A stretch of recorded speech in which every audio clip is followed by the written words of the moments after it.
To get us started, I'd like to welcome Congresswoman Lori Trahan, representing the Massachusetts 3rd Congressional District, which includes mine. I am the 3rd House District. Congresswoman Trahan is a Lowell native, served us well in Congress since 2019, where she is a champion for the issues facing each of her 37 cities and towns. Congresswoman has used her seat on the House Energy and Commerce Committee to push legislation that will address the imminent threats posed by climate change and protect the Commonwealth's waterways and drinking water supplies, of which we are most grateful. In addition to her efforts to clean up rivers throughout her district, especially the Merrimack and Assabet, we like to name our rivers out here in west of Boston that are affected by combined sewage overflows. She's also a critical partner in our efforts to address the harmful effects of PFAS contamination. The communities that we both represent have been adversely affected by exposure to these dangerous chemicals, and I'm very grateful for the role in advancing the PFAS Action Act through the House of Representatives in recent weeks. This bipartisan legislation will bolster our efforts here in Massachusetts. And I look forward to hearing from you, Congresswoman Trahan, about specific provisions and the path forward to get the federal resources we need to clean up contaminations and prevent future exposure. Welcome, Congresswoman Trahan. Thank you for joining us today. We're so very grateful. Well, good morning, and thank you for inviting me to testify before the task force today. I'd like to start by thanking our co-chairs for their work to establish the PFAS Interagency Task Force, and to all of its members present today for taking the threats posed by these forever chemicals so seriously.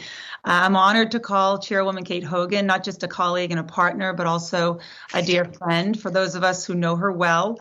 Her relentless commitment to tackling PFAS contamination is hardly a surprise. In fact, it's exactly the kind of leadership that I and the hardworking folks she represents in the 3rd Middlesex have come to know well over the years. And the same, of course, can be said for Chairman Julian Cyr, who has never shied away from doing what's necessary to combat PFAS exposures wherever they arise and provide necessary assistance to families facing the devastating effects of PFAS contamination. So grateful for the opportunity to testify before each of you and the distinguished members of the task force this morning about the dangers of PFAS chemicals and what is being done at the federal level to support critical efforts like yours. PFAS chemicals are an urgent public health threat. They have long been linked with adverse health effects, including cancer, immune system effects, infertility, impaired child development, high cholesterol, and thyroid disease. To make matters worse, these chemicals are extremely persistent in the environment and are known to bioaccumulate in humans and wildlife, meaning they don't break down or expire as quickly over time, and that is why they're referred to as forever chemicals. Contaminations have been uncovered in communities across our country and here in the Commonwealth in recent years, showing the need for us to take swift and comprehensive action to clean up contaminated sites and prevent future contaminations. But for a long time, and despite the EPA knowing the risks, the use of PFAS chemicals have gone unchecked and unregulated. In fact, they're still used in some common products like firefighting foam, nonstick cookware, cleaning products, personal care products, and even some cosmetics. Massachusetts has taken action on this important issue already, but as we all know, federal action is necessary to both support those efforts while also preventing other states from falling further behind. Last month, I and a majority of members in the U.S. House voted for the PFAS Action Act of 2021. This bipartisan legislation that I had the ability to help usher through the House as a member of the Energy and Commerce Committee will clean up contaminations like those here in the Commonwealth, provide support to families who have been exposed to PFAS chemicals, and take action to prevent future exposures. Specifically, the legislation requires the reporting of PFAS releases along with ongoing monitoring for PFAS in drinking water. If passed, the PFAS Action Act would also mandate the immediate cleanup of sites contaminated with 2 of the most hazardous types of PFAS, known as PFOA and PFAS, while also requiring the development of needed health and safety studies on all other PFAS. So the legislation sets air emission limits, prohibits unsafe incineration, and limits the introduction of new forms of PFAS into circulation. The bill recognizes the need for transparency and requires the EPA to develop an accessible website with information on how families can get their water tested for PFAS and to keep communities informed. And finally, and most importantly, for the purposes of today's hearing, the PFAS Action Act limits exposure to PFAS by requiring the EPA to establish a drinking water standard for PFAS that protects public health, including the health of vulnerable populations like pregnant women, infants, and children, while also holding polluters accountable. So the PFAS Action Act passed the House of Representatives with the support of nearly 24 Republicans, meaning that it isn't some issue that can be labeled as only a Democratic priority by any stretch. And we know that there is some interest from some moderate Republicans like Susan Collins in the Senate in doing something to stem PFAS contamination. So it's incumbent on us making the case to them to support this legislation. We're also seeing an unprecedented level of engagement from the Biden administration on this initiative. For a long time, the EPA stayed away from the PFAS issue, and that inaction is what got us to this point where states have had to act in the absence of and without robust assistance from the federal government. President Biden came out in strong support of this legislation, and it is my hope that as we work to get this done in Congress, that the administration will use whatever levers possible to get resources to communities like those here in Massachusetts working to address and prevent contaminations. One reason we're here today is because Massachusetts, under the leadership of many of you here this morning, has begun to take that action. Since the state implemented new PFAS regulations for drinking water supplies, we're quickly becoming aware of just how prevalent a problem forever chemical contaminations are. Already dozens of communities have reported elevated levels of contamination that need to be addressed. Some communities, like Littleton, have also been very proactive in their response to PFAS contaminations, choosing to take advantage of low interest loans through the state revolving loan fund to finance the construction of a new treatment facility. Look, no one tuning in this morning is oblivious to the fact that cleaning up these water sources is not cheap. Towns like Ayer have already spent $12 million on PFAS mitigation, and it's clear that more small towns will have to make similar investments in the months and the years ahead. And if we're going to make meaningful headway in addressing contaminations facing their residents, they're also going to need investments from the federal government. So the PFAS Action Act would actually further support these efforts by providing grants exclusively to impacted water systems looking to clean up their contaminated sites. What the recent reporting of contaminated communities has shown is that the district I represent is disproportionately affected by PFAS contaminations, including in places like Ayer, Chelmsford, Littleton, Acton, Hudson, Stowe, and beyond. Whether that's because of the proximity to former Department of Defense sites, which we know have historically led to increased PFAS contaminations, or along our rivers and our wells, or because of a combination of issues, it's not something we can let go unaddressed.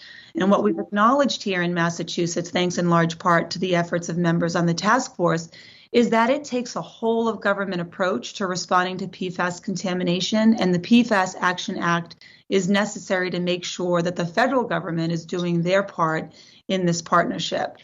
But we also need other states to do the same. Much like sewage overflows, PFAS contaminations have the ability to cross state lines and affect other communities. If the sewage system in Manchester overflows, communities downriver, like in Lowell and Lawrence, are affected. And the same goes for PFAS releases into water supplies.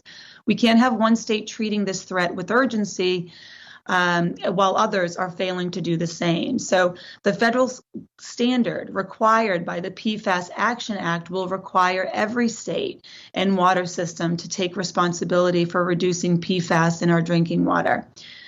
So the need for action at every level of government couldn't be more glaring, and we're incredibly fortunate to have leaders here in Massachusetts who refuse to wait until it's too late. And that's the same approach that we took when we drafted and passed the PFAS Action Act in the House. And it's the same one we're going to need the Senate to take without delay so that we can get this crisis under control. I'm grateful once again to you, Chairwoman Hogan and Chairman Sayre, as well as the distinguished members of this task force for the opportunity to brief you all on this important legislation. And I certainly look forward to continuing our work together to advance long overdue and common sense proposals that will get this public health threat under control. Thank you. Thank you, Congresswoman Trahan. Really appreciate your time. I know how busy your schedule is, and to have this update and to see some real tangible progress at the federal level. This is a very broad, big challenge. It's a costly one, and so to have the federal government and you and your leadership really is the partnership we've been waiting for. Are there questions for the Congresswoman? If I might, yep, please chime in. My co-chair. Congresswoman Trahan, what are the issues, or where do you feel the state can be most effective in either complementing or driving the legislation that you have passed through the House at this point? Yeah, look, the state of Massachusetts has, as it often does in so many policy areas, sort of led and really has set a bar, for us to ensure that other states, meet and follow. I know that certain things that you all have held up as examples of what PFAS legislation needs to include. We're sort of helping preempt that. I think on a federal level, if the PFAS Action Act were to become law, it would mandate comprehensive health testing for all PFAS, reporting and monitoring of PFAS in drinking water, expanding the work of, this task force. Additionally, provide grants to those impacted water systems. And I fully expect that many communities in Massachusetts could take advantage of those, given that they would best understand their unique needs when working to address contamination. As you all know, the Massachusetts Department of Environmental Protection published a bold PFAS, public drinking water standard called a Massachusetts maximum contamination level of 20 nanograms per liter. So similarly, the PFAS Action Act, which will require the EPA to set a national standard after a public notice and comment period, in the case of Massachusetts levels are more strict. They will remain the standard, but I think what Massachusetts has really done is kind of set the bar on, how we approach this debate from a federal level, and the federal law, ultimately, federal laws will help set a clear, consistent baseline for ways to measure and treat PFAS. So really just thank you for everything that, you're doing. Certainly shining a spotlight on this issue helps build awareness and education around the need for, us to take action both at the state level, but certainly at the federal level as well. Thank you, Congresswoman. Thank you. I think we have time do you have time for just one or Sure. two more questions? Yeah. Okay. I see a question from Representative Pease. Congresswoman, and thank you so much for being here today. I really appreciate it. And I'm a freshman, so I'm a newbie, so take that into account. But so I'm just wondering, so how is the bill looking in the Senate, and should we be also like the chairwoman said, reaching out to our senators, Markey and Warren, or they have already signed on to it, or where's it at, I guess, is my question. Yeah, you bet. It is going to make its way through the Senate. It is, you are probably aware, we're tracking a lot of important initiatives right now in the Senate and in both chambers.